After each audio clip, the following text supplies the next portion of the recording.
Para España, la del inagotable y misterioso renacer que una vez más podrá asombrar al mundo con el esplendor súbito de sus renacimientos inesperados. A quienes acabamos de escuchar es Aniceto Alcalá Zamora. No es un viaje en el tiempo, no es estrictamente un viaje en el tiempo el que queremos hacer hoy en La Brújula. Queremos hablar de un libro, de Alcalá Zamora, El fracaso de la República Conservadora. Y queremos tratar de recoger experiencias pretéritas que quizá, solo quizá, nos puedan llevar a una reflexión presente. Este libro, que forma parte de las biografías políticas que edita Faes, es una pieza, la verdad, deliciosamente escrita, que se lee de un tirón y hábilmente documentada. Por eso quiero saludar a su autor, al hispanista Stanley Payne, que es catedrático emérito de Historia en la Universidad de Wisconsin-Madison. Ha publicado 20 libros sobre nuestra historia, sobre la historia de Europa contemporánea, y nos atiende a esta hora. Stanley, buenas noches desde España. Buenas noches. Bueno, Niceto Alcalá Zamora. Cuando nos enfrentamos a este libro, reconocemos que es uno de esos grandes desconocidos de nuestra historia. ¿Por qué? Bueno, es por dos razones. La primera razón es que realmente, en términos generales, se puede decir que el arte de la biografía no está muy bien desarrollado en España. Pero otra cosa con respecto a Alcalá Zamora sí mismo es que en el drama de la República de repente desapareció. Cuando fue cesado como presidente de la República en el mes de abril del año 36, y ya no estaba entonces en la escena cuando empezó la guerra civil. Y por eso entonces la atención pasó a otros personajes. Pero realmente fue tal vez el político más importante durante los 5 años regulares de la República, porque fue el presidente a través de 3 clases de gobiernos diferentes, gobiernos de izquierda y luego de centro derecha y otra vez del Frente Popular. Pero queda la sensación cuando leemos su biografía que Alcalá Zamora, estando siempre pues al frente de ese gobierno en la presidencia, nunca estaba concretamente en el momento en el que se debía estar con el planteamiento ideológico que se tenía que estar. Eso depende de lo que se supone por planteamiento ideológico. La idea de Alcalá Zamora, que no era mala idea, era sin duda la mejor idea, era la de centrar la República, de tener una democracia liberal estable, pero esencialmente equilibrada, un régimen de centro. Ahora, se puede decir que eso fue un ensueño, que no hubiera sido posible en la España de entonces, pero eso siempre fue la idea de Alcalá Zamora. Claro que nunca fue un izquierdista, aunque fue el personaje más importante en el derrumbamiento de la monarquía y en la venida de la República. Y tampoco era derechista, era muy opuesto, por ejemplo, a la CEDA. Y por eso yo digo que la idea de Alcalá Zamora no fue mala idea, fue probablemente la mejor idea, pero mucho más difícil de poner en práctica. Sí, su idea, él, digamos que es quien trae la República a España, quien está al frente de la República.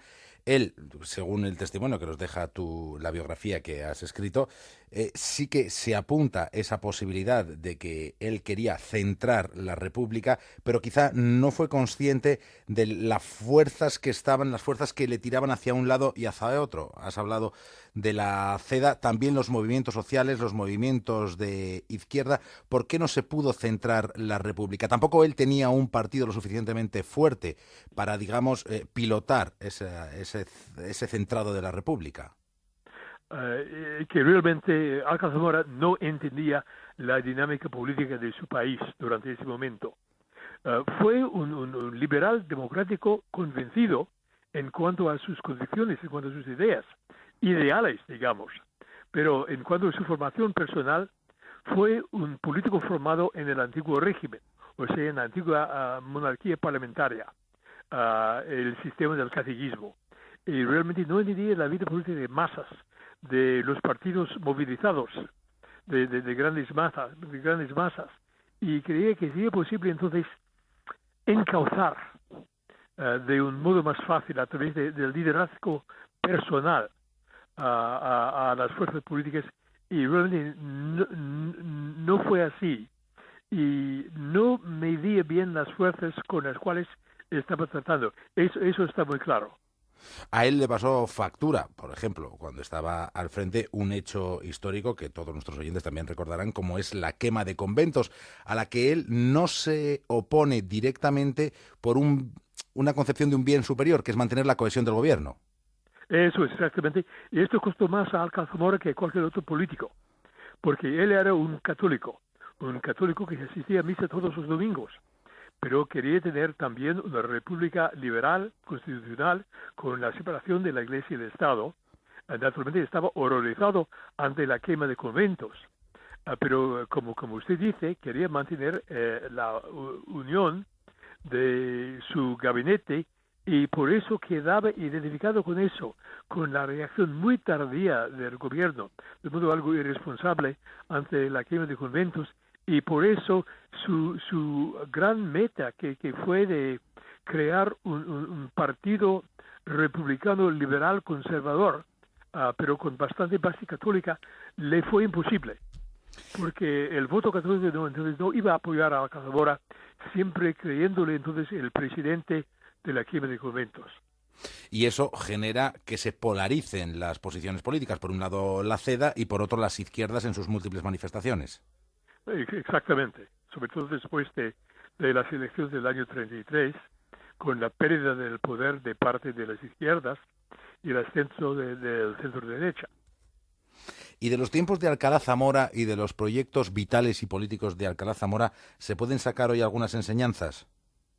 Bueno, yo creo que lo más aprovechable de Alcalá Zamora realmente es la cuestión de sus ideales políticos. Los ideales políticos eran bastante positivos, bastante altos.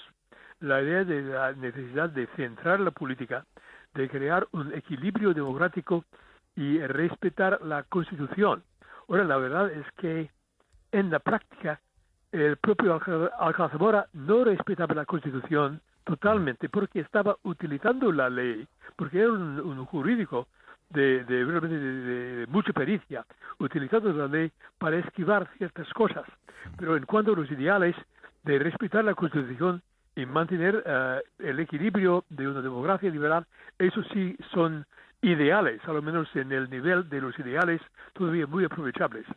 Y en las tensiones tanto de la política internacional como especialmente de la evolución política de algunas formaciones en España, ¿tiene usted la sensación de que fue un hombre quizá en algún sentido fuera de su tiempo? Sí, fuera de su tiempo.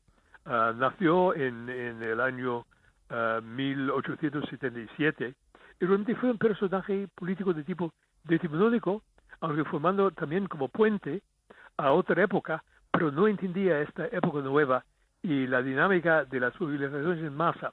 Y en las últimas elecciones que presidió, las elecciones llamadas del Frente Popular, creía que se podía construir a base de una política gubernamental de tipo caciquil, un nuevo partido de centro artificial, y eso fue totalmente imposible porque ya por entonces España había pasado a ser un país políticamente mucho más movilizado, sino exactamente maduro, más movilizado, y esta clase de maniobra caciquil fue totalmente imposible.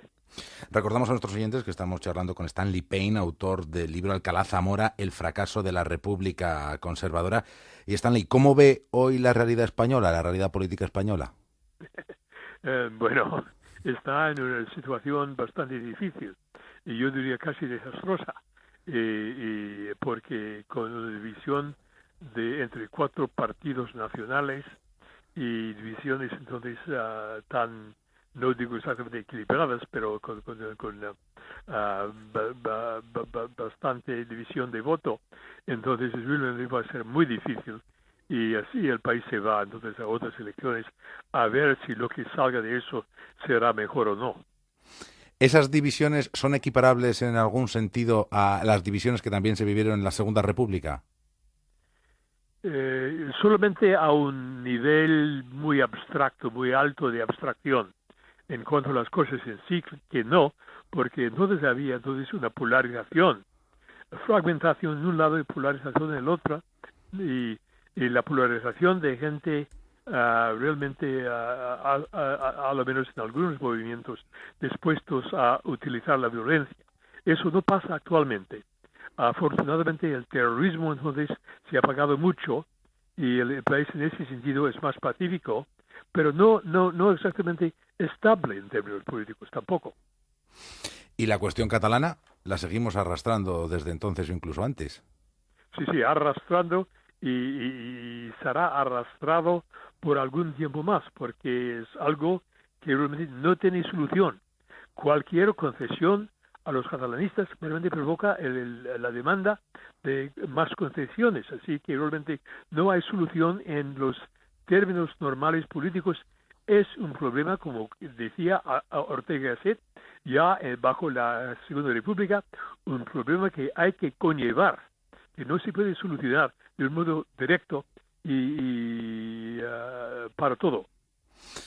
Pues veremos, esperaremos a ver si tiene algún viso de solución. Hoy precisamente se ha reunido el presidente del Gobierno en funciones, el señor Rajoy, con el presidente de la Generalitat, el señor Puigdemont. Stanley Payne, gracias por estar con nosotros en La Brújula y sobre todo gracias por ese libro, uno más, Alcalá Zamora, el fracaso de la República Conservadora, que yo de verdad recomiendo a los oyentes de La Brújula porque tiene una lectura muy ágil.